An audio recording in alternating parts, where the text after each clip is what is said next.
안녕하세요. 군사돋보기입니다. 결국 러시아에게 있어 가장 강대한 위협인 북대서양 조약기구 나토가 러시아 핵무기 사용 가능성에 대한 강력한 반발을 보여주기 시작했습니다. 최근 러시아가 우크라이나에 핵무기를 사용할 수 있다고 거듭 경고하는 것은 물론 500m 높이의 방사능 쓰나미를 일으킬 수 있는 포세이돈 핵추진 핵수중 드론을 탑재한 벨고로드급 전략원잠을 찾을 수 없는 북극해 심해 속으로 보내는 행보를 보여왔습니다. 이에 대응해 나토의 스톨텐베르그 사무총장은 나토가 오랫동안 계획해왔던 핵전쟁 훈련 스테디패스트 눈 2022를 다음 주 중 강행할 것이라고 현지 시각 10월 11일 미국 내 언론인 보이스 오브 아메리카, 로이터 통신 등의 보도를 통해 밝혀서 러시아를 크게 긴장시키고 있습니다. 최근 우크라이나 4개 주를 일방적으로 러시아 연방의 영토로 편입시키겠다는 푸틴 러시아 대통령이 러시아 영토 방위를 위해 모든 수단을 동원하겠다는 것은 아니라는 발표가 있었음에도 나토는 결국 핵전쟁 훈련을 강행하겠다고 밝힌 것인데요. 스테디패스트 눈 핵전쟁 훈련은 어떤 과정으로 어떻게 진행되며 러시아에게 얼마나 무서운 경고로서 작용할 수 있을까요? 푸틴 러시아 대통령의 핵 위협이 극대화되고 있는 시점에서 나토의 핵전쟁 훈련이 러시아를 자극할 수 있음을 알면서도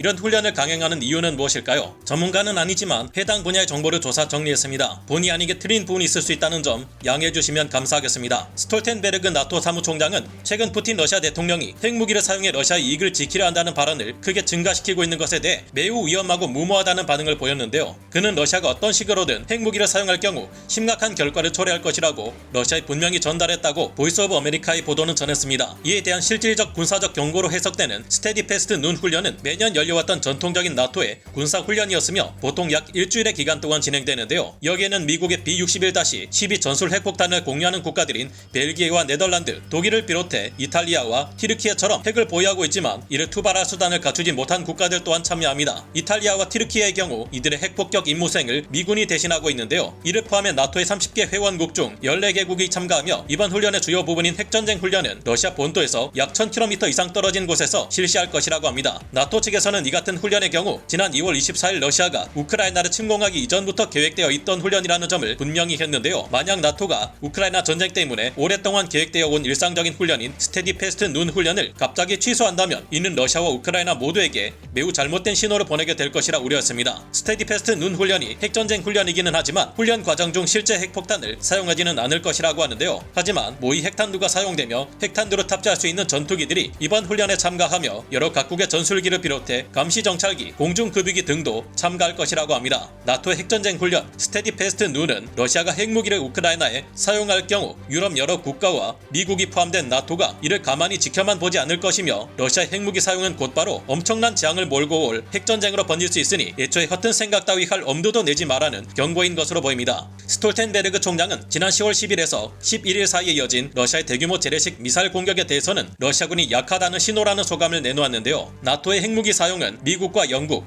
프랑스 등 3개 회원국의 강력한 통제 하에 있으며 나토는 지난 13일 핵계획 그룹 정례회의를 개최하기도 했는데요. 이 회의에서는 나토 차원의 핵무기 운용 방침 등 핵 정책에 있어 핵심적인 사항들을 점검하고 집행하는 결정을 내리게 됩니다. 지난 러시아의 대규모 미사일 공습은 나토를 비롯한 여러 서방 세계 국가들에게 우크라이나의 정밀 타격 무기나 요격 무기를 제공하지 말라는 경고의 수단으로 작용할 것이라 생각했겠지만 나토는 더 이상 이 같은 러시아의 건방진 태도에 좋은 말로 화답하지 않게 된 것 같은데요. 나토의 핵전쟁 훈련은 현재 국경지대 연합군을 배치하고 우크라이나를 침공하거나 러시아의 수많은 군사 지원을 일삼으려는 벨라루스에 대한 경고 메시지도 있는 것으로 분석됩니다. 날이 갈수록 러시아가 전쟁에서 이길 가능성이 크게 줄어들면서 나토의 대응 또한 갈수록 강경해지고 있는데요. 만약 핵무기를 사용한다면 사실상 푸틴으로서도 자신의 목을 내놓는 것이나 다름없는 선택이 될 것이라는 분석이 많은 군사 전문가들의 평가입니다. 부디 러시아의 크렘린이 최악의 잘못된 결정을 내리는 일 없이 핵무기를 사용하는 무모한 도박을 일삼지 않기를 바라봅니다. 오늘 군사 돋보기 여기서 마치고요. 다음 시간에 다시 돌아오겠습니다. 감사합니다. 영상을 재밌게 보셨다면 구독, 좋아요,